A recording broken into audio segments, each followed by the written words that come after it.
Brookfield Asset Management had the ticker of BAM, but then things got a little weird as BAM became BN, and then a new BAM was spun out of the old one. Holy banana bread, let's do this! Brookfield Asset Management has been a favorite of many investors in this community, and for some good reason. It has always been a solid company with growth potential and a side of dividends, which is never an unwelcome treat. In fact, Brookfield Asset Management has a history of outperforming the S&P 500, and that is a kind of stock investors absolutely love to covet. However, in December of 2022, a little something happened to Brookfield Asset Management as the company spun off 25% of its asset investment business into a brand new Brookfield Asset Management. The remaining 75% of the company rebranded themselves as Brookfield Corporation and took on a new ticker of BN. The new company kept the old ticker of BAM. In this video, we are going to deep dive into both companies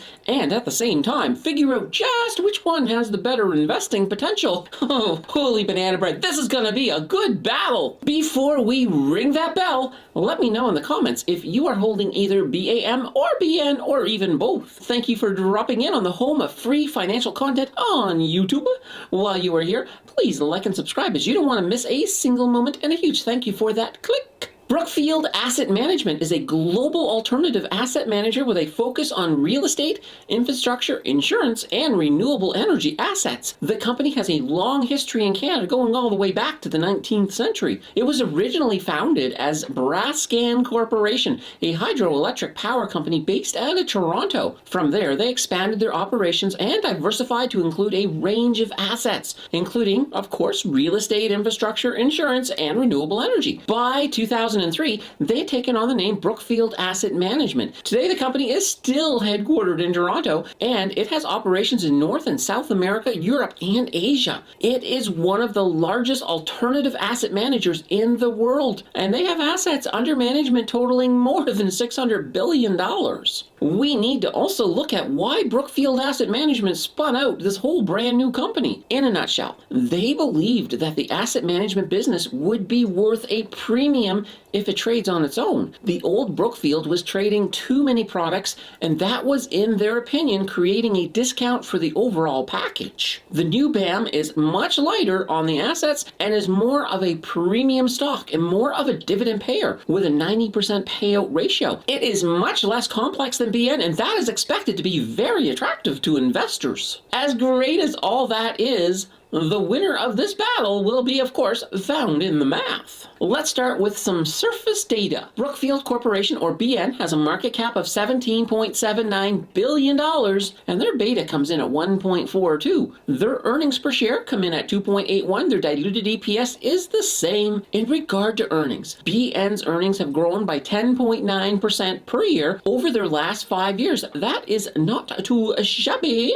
Their price to earnings ratio is 14.80 compared to similar companies whose average PE ratio is 16.70. Their price to book ratio comes in at 1.2, which is not bad at all. Now, when we look at fair value for BN, with a discounted cash flow model, we get a fair value of $22.20, which compared to their current share price of $42.58 makes them appear to be 91.8% overvalued. However, with the split still fresh in the rearview mirror, I don't know if I really have a lot of faith in this valuation. Let's switch gears and take a look at their returns. In the case of BN, there is no dividend, so this will be, well, this is going to be a growth stock for sure. Normally, I like to break down the growth, but honestly, the growth we have is from the old BAM, and it is, well, it's not bad, though the overall share dropped in price with the spinoff, which was expected, as the new BAM took 25% with them. Once a little more time passes, we should have a better picture of how BN is performing.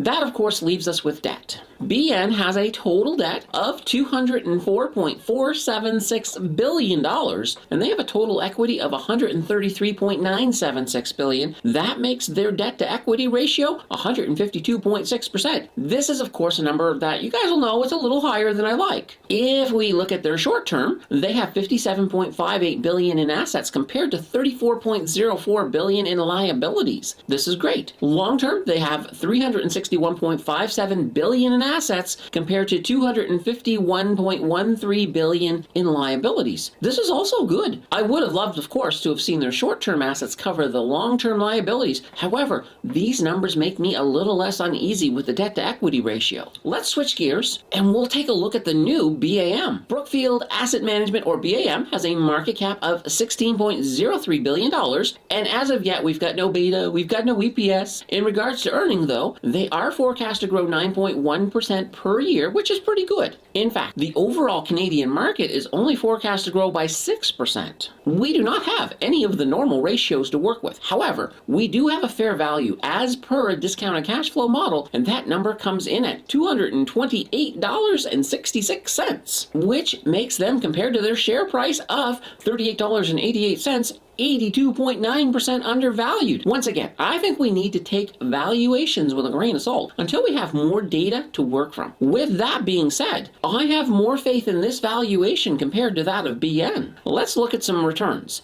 BAM is the dividend stock, though it will have a good amount of growth too. Currently, their dividend yield is going to come in under 2%, and we will have a clearer idea how this dividend is going to unfold once we reach their first declaration date. We do know they have a payout ratio of 90%, and with expected growth, we can look forward to this dividend growing significantly bigger. In terms of total growth, Brookfield is aiming to have a total return in the future of 20% or better. That is absolutely not too shabby. We really don't have any growth yet for the new company to look at, so we're just going to jump right ahead to their debt. BAM's total debt comes in at $5.399 billion compared to their equity of $12.858 billion. This makes their debt to equity ratio 42%, which is a number I love. Their short-term assets come in at $10.19 billion compared to $3.07 billion in liabilities. For long-term, we have $17.33 billion in assets and $11.59 billion in liabilities, which is also pretty darn good. I do wish, once again, that the short-term assets would cover the long-term liabilities, but nonetheless,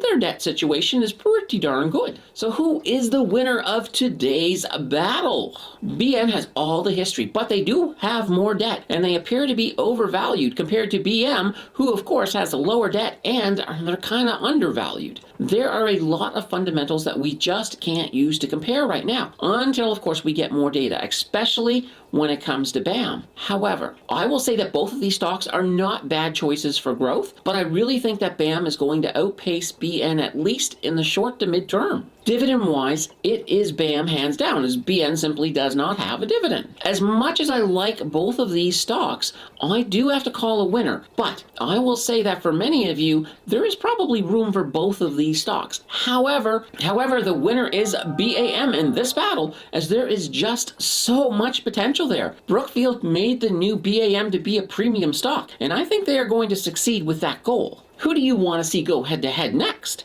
Hit the comments, and your dream battle may be coming up sooner than later. It does not have to end here. Check out my video on those high div ETFs that I will link on the left. Otherwise, check out the video on the right that YouTube thinks you will like. Your click will decide who is right, and I will see you in the next video.